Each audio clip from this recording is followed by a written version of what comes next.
Hello everyone, welcome back to my channel Tapu studio. আজকের পর্বে আবারও হাজির হয়েছি নতুন আরেকটি শরবত রেসিপির সঙ্গে।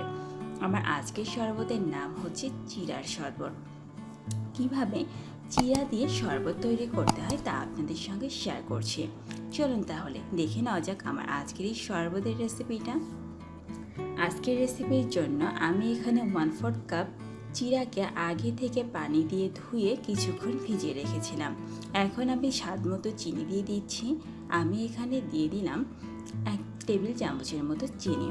আপনারা আপনাদের স্বাদ মতো চিনিটাকে আরও বাড়িয়ে দিতে পারেন। আমি এখন হাত দিয়ে খুব ভালো মতো চিরাটাকে চটকিয়ে নিচ্ছি। এভাবে 2 থেকে 3 মিনিট চটকিয়ে নেওয়ার পর চিরাটা যখন একদমই ভেঙে যাবে তখন আমি শরবতের মধ্যে এটা ইউজ করব।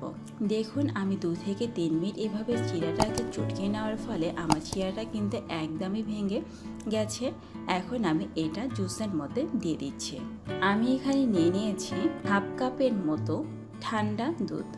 আমি দুধটাকে আগে থেকে জাল করে নিয়েছি, তারপর ঠান্ডা করে আমি মগে দিয়ে দিয়েছি। এখন দিয়ে দিচ্ছি আমার চটকিয়ে নেওয়া যে চিরাটা আছে সেই চিরাটাকে 2 চামচ চিরা দিয়ে দিলাম।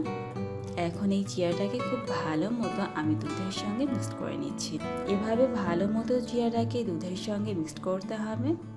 এভাবে ভালো মতো একটু নেড়ে চেড়ে নিলেই কিন্তু চিরার জুসটা তৈরি হয়ে যাবে। দেখুন আমার চিরার শরবতটা কিন্তু ভালো মতো মিক্সড হয়ে গেছে। এখন আমি এর মধ্যে দিয়ে দেব বরফ। বরফটা আমি এই জন্যই দিচ্ছি কারণ শরবত একটু ঠান্ডা ঠান্ডা হলেই খেতে ভালো লাগে। আমি 2 টুকরা বরফ দিলাম। আপনারা যদি আরও ঠান্ডা খেতে চান তাহলে বরফটা আরও বাড়িয়ে দিতে পারেন।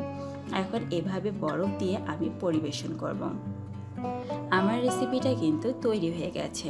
আশা করব আমার আজকের এই চটজলদি চিরা শরবতের রেসিপিটা আপনাদের ভালো লেগেছে। যদি আমার এই রেসিপিটা আপনাদের ভালো লেগে থাকে প্লিজ আমার চ্যানেলটাকে সাবস্ক্রাইব করুন, পাশে থাকা বেল আইকনটাকে বাজিয়ে দিন। আজ তাহলে এখানেই বিদায় নিচ্ছি। আগামীকাল দেখা হবে নতুন কোনো রেসিপির সঙ্গে। সব ভালো থাকুন, সুস্থ থাকুন।